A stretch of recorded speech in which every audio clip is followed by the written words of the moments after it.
ಲಕ್ಷಾಂತರ ಭಾಳಷ್ಟು ಕೈಯಾಗ ಕೊಟ್ಟಿಂದ ಅವರೆಲ್ಲ ಅವ್ರ ಸಂಪ್ರದಾಯ ಮುಗಿಸ್ಕೊಂಡು ಆಮೇಲೆ ಹಿಂದೂ ಧರ್ಮ ತೊಗೊಂಡು ನಾವು ಹಂಗೆ ಟೈಮ್ ಮಾಡೋದು.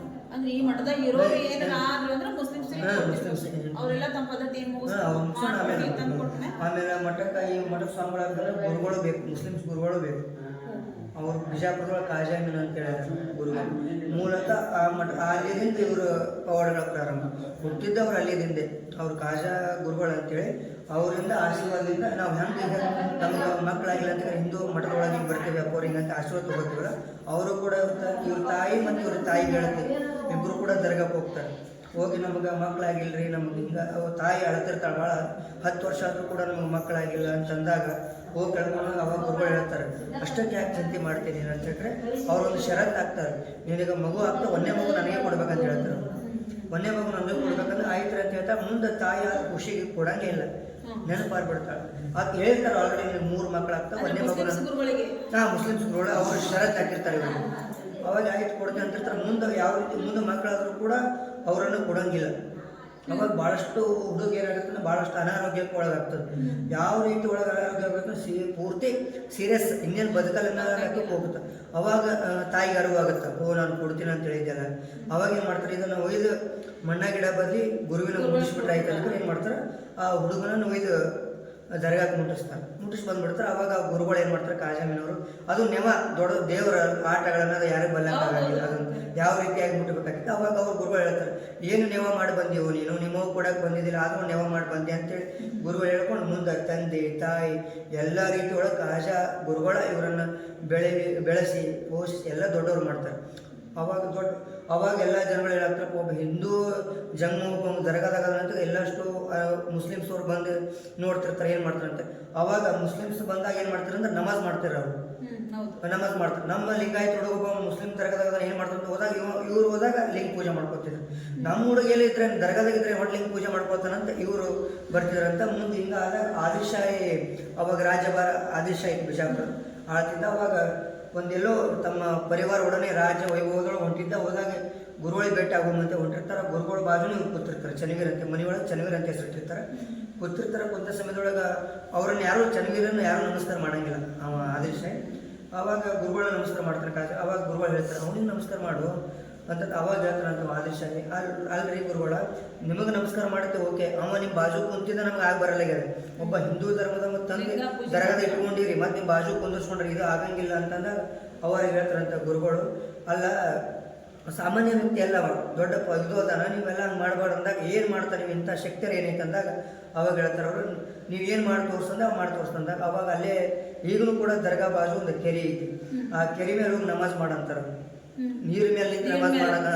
ಅವಾಗ ಗುರುಗಳ ಅಪ್ಪಣೆ ಆಯ್ತಪ್ಪ ಹೋಗು ಚನ್ನವೀರ ಹೋಗಂದಾಗ ಗುರುಗಳ ಅಪ್ಪಣೆ ತೆಗೆದುಕೊಂಡು ಹೋಗಿ ಚಿತ್ರಾಸನ ಹಾಕೊಂಡು ನೀರ ಮೇಲೆ ನಿಂತು ನಮಾಜ್ ಮಾಡ್ಬರ್ತಾನೆ. ಅವಾಗ ಆ ದೃಶ್ಯ ಅವರಿಗೆ ನಮ್ಮ ಶರಣಾಗತಿ ಆಗ್ಬಿಡ್ತಾನೆ ಫಕೀರ್ ಸ್ವಾಮಿ.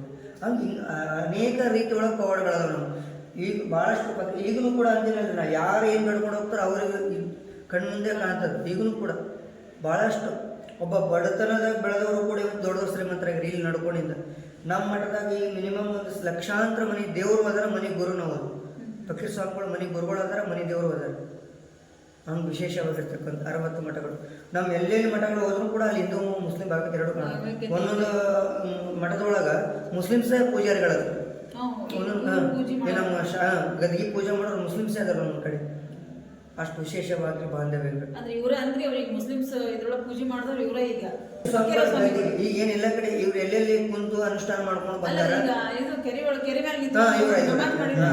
ಇವರ ಮೂಲ ಇವರು ಏನು ನಮಾಜ್ ಮಾಡ್ಕೊಂಡು ಬಂದಾರ ಎಲ್ಲ ಅಲ್ಲಿ ಬಿಜಾಪುರದಿಂದ ಗುರುಗಳ ಅಪ್ಪಣೆ ಮಾಡ್ಕೊಂಡು ಗುರುಗಳಿಗೆ ಕೇಳ್ತಾರೆ, ಗುರುಗಳ ಪ್ರಾಣವನ್ನು ಬಿಡುವಂಥ ಸಮಯದೊಳಗೆ ನೀವು ಹೋಗಪ್ಪ ಮುಂದೆ ಇದು ಮಾಡ್ಕೊಂಡು ಎಲ್ಲ ನಾಡು ಸಂಚರಿಸಿ ದೇಶ ಸಂಚರಿಸಿ ಸಂಸ್ಕಾರವನ್ನು ಪ್ರವಚನ ಏನೇನು ಧರ್ಮ ಬೋಧನೆ ಮಾಡಿ ಸಿರಟ್ಟಿ ಒಳಗೆ ಬಂದು ವಾಸ ಮಾಡಂತಾರೆ. ಅವರು ವಾಸ ಮಾಡೋದಾಗ ಅವ್ರು ಕೇಳ್ತಾರೆ, ನಾನು ಬಂದು ವಾಸ ಮಾಡ್ತಿದ್ರೆ ಬುದ್ಧಿ ನಿಮ್ದು ಯಾರು ಮುಂದೆ ಅಂದಾಗ ಅವಾಗ ಹೇಳ್ತಾರೆ ಇವರು ಗುರುಗಳು. ಅವಾಗ ಹೇಳ್ತಾರೆ, ನೋಡಪ್ಪ ನಾ ಇಲ್ಲಿ ಹೋಗಂಗಿಲ್ಲ, ಮುಂದೆ ವರವಿ ಒಳಗೆ ಮೌನೇಶ್ವರ ಐತಲ್ಲ ಆ ಮುಂದಿನ ಜನದಾಗ ಗುರುಗಳು ಕಾಜಾ ಅವರು. ಅವಾಗ ಹೇಳೋಗಿರ್ತಾರೆ, ನಾವು ಮುಂದಿನ ಸಲದಾಗ ಇಲ್ಲಿ ಲಕ್ಷ್ಮೇಶ್ವರ ದಾಟ ಒಂದು ಊರು ಬರ್ತದೆ. ಆ ಧರ್ಮದೊಳಗೆ ಹುಟ್ಟು ಬಂದು ಒಬ್ಬರ ಮನೆತನದ ಹುಟ್ಟು ಬಂದು ವರವಿ ಒಳಗೆ ಮೌನೇಶ್ ಅಂತ ಹುಟ್ಟು ಬರ್ತೀನಿ ನಾನು. ವರವಿ ಒಳಗೆ ನಾ ವಾಸ ಮಾಡ್ತೀನಿ, ನೀ ಶಿರಟ್ಟಿ ಒಳಗೆ ವಾಸ ಮಾಡಂತಿರ್ತಾರೆ. ಹೋದ ಜನ್ಮದಾಗ ಫಕೀರ್ ಸ್ವಾಮಿಗಳಿಗೆ ಅವರು ಗುರುಗಳಾಗಿರ್ತಾರೆ. ಈ ವರವಿ ಮನುಷ್ಯ ಈ ಜನ್ಮದಾಗ ಇವ್ರು ಫಕೀರ್ ಸ್ವಾಮಿಗಳು ಗುರುಗಳಾಗಿರ್ತಾರೆ. ಅದಕ್ಕೆ ವರವಿ ಬಂದವರೆಲ್ಲ ಈ ಶಿರಟ್ಟಿ ಬಂದು ಹೋಗ್ತಿರ್ತಾರೆ. ಆ ಒಂದು ಅಂತ ಅವ್ರ ವಿಶೇಷ ಶಿಷ್ಯರು. ಅದಕ್ಕೆ ಅವ್ರು ಹೇಳ್ತಿರ್ತಾರೆ ಅಂಬ್ಲಿ ನನಗಿರಲಿ ವೈಭೋಗ ಆ ಆಭರಣ ನಿಮಗಿರಲಿ ಅಂತೇಳಿ ವರ್ವಿ ಮುನೀಶ್ವರು ಹೇಳ್ತಿರ್ತಾರೆ. ಅದಕ್ಕೆ ಇವ್ರು ಯಾವಾಗ ಹಂಗಂತ ಅನ್ಬೇಕು ಇವ್ರು ವೈಭೋಗನೇ ಆನಿ ಅಂಬಾರಿ ಒಳಗ ಬೇರೆ ಅಂತದ್ದು ಸ್ವಾಮಿಗಳ ಪರಂಪರೆ. ಯಾವತ್ತು ಆಭರಣಗಳು ಬಂಗಾರ ಇರ್ತದೆ, ಬೆಳ್ಳಿ ಇತ್ತು, ಪಲ್ಲಕ್ಕಿ ಕುದುರೆ ಮೇಲೆ ಆನೆ ಮೇಲೆ ಮೆರೆಯುವಂಥ ಸಂಸ್ಥಾನ ಮಠ ಇತ್ತು. ಒಂದು ಥರ ರಾಜರ ಪರಂಪರೆ ಮಠ ಇದ್ದಂಗೆ ಮಠ ಇದ್ದಂಗೆ. ಅದು ಅವರು ಅಂಬಲಿ ಕಮ್ಮಿ ಸಿಂಪಲ್ ಅವರು ವರ್ವಿ ಮುನೀಶ್ವರ ಹಂಗೆ ವಿಶೇಷವಾಗಿ ಅಲ್ಲಿ ವಿಶೇಷ ಹೋಟೆಲ್ ಬಂದು ಹೋಗ್ತಿರ್ತಾರೆ. ಇಲ್ಲಿ 2 ದಿವಸ ಜಾತ್ರೆ, ಅದು ಲಕ್ಷಾಂತರ ಜನ ಇರ್ತಾರೆ. 2 ದಿವಸ ಇದ್ರೂ ಜಾತ್ರೆ ವಿಶೇಷವಾಗಿರ್ತಕ್ಕಂಥ ಲಕ್ಷಾಂತರ ಜನ ಇರ್ತಾರೆ. ವಿಶೇಷವಾಗಿ ಭಾಳ ಭಕ್ತರಿದ್ದಾರೆ. ಹಾಯ್ ಫ್ರೆಂಡ್ಸ್, ನಮಸ್ಕಾರ ಎಲ್ಲರಿಗೂ. ಕೇಳಿದ್ರಲ್ಲ ಫಕ್ಕೀರೇಶ್ವರ ಸ್ವಾಮಿಗಳ ಒಂದು ಪವಾಡಗಳನ್ನು ಅರ್ಚಕರು ಬಹಳನೇ ವಿವರವಾಗಿ ನಮಗೆ ಅಲ್ಲಿಯ ಪವಾಡಗಳನ್ನು ಮಹಿಮೆಯನ್ನು ಎಲ್ಲ ನಮಗೆ ತಿಳಿಸ್ಕೊಟ್ಟಾರ. ಅವ್ರಿಗೊಂದು ನನ್ನ ಹೃದಯಪೂರ್ವಕ ಧನ್ಯವಾದಗಳನ್ನು ಹೇಳ್ತೀನಿ. ಇಲ್ಲಿ ಅವ್ರ ಹಿಂದೆ ಅಲ್ಲೇ ನಾವು ನಿಂತಿದ್ವಲ್ಲ, ಅದರ ಎದುರಿಗೆ ಬಂದಾಗ ಇಲ್ಲಿ ಒಂದು ಗದ್ದಿಗಿತ್ತು. ಪೂರ್ತಿಯಾಗಿ ಒಂದು ಹಳೆಯದಾದಂಥ ಪುರಾತನ ಕಾಲದಂಥ ಒಂದು ಕಟ್ಟಡಗಳಿಲ್ಲದಾವು. ಹಾಗೆ ಅವರು ಬಳಸಿದಂಥ ಆಸನ, ಹಾಗೆ ಅವರ ಫೋಟೋಗಳೆಲ್ಲನೂ ಇಲ್ಲಿ ಹಾಕ್ಯಾರ. ಹಾಗೆ ನಾವು ಮುಂದೆ ಬಂದ್ರೆ ಹಾಗೆ ಒಳಗೊಂದು ಇಲ್ಲಿ ನೋಡ್ರಿ, ಇಲ್ಲಿ ಒಂದು ಪೂರ್ತಿಯಾಗಿ ಹಳೆಯದಾದ ಪುರಾತನ ಕಾಲದ ಒಂದು ಈ ನೋಡ್ರಿ ಇವನ್ನೆಲ್ಲ ನೋಡಿದ್ರೆ ನಿಮ್ಗೆ ಗೊತ್ತಾಗೋ ಎಷ್ಟೆಷ್ಟು ವರ್ಷ ಆಗಿತ್ತು ಇವನ್ನ ಕಟ್ಟಿ. ಪೂರ್ತಿ ಕಲ್ಲಿನಲ್ಲೇ ಆಗಿರುವಂಥ ಕಟ್ಟಡಗಳಿವು. ಹಾಗೆ ಇಲ್ಲಿ ಒಂದು ಮೂರ್ತಿ ಇಟ್ಟು ಇಲ್ಲಿ ಒಬ್ಬರು ಅಜ್ಜಾರು ಕೂತ್ಕೊಂಡು ಪೂಜೆ ಮಾಡಕ್ಕೆ ಕುಂತಿದ್ರು. ಬಂದು ಇಲ್ಲಿ ನಮಸ್ಕಾರ ಮಾಡಿ ನಾವು ಹೊರಗೆ ಬಂದ್ವಿ.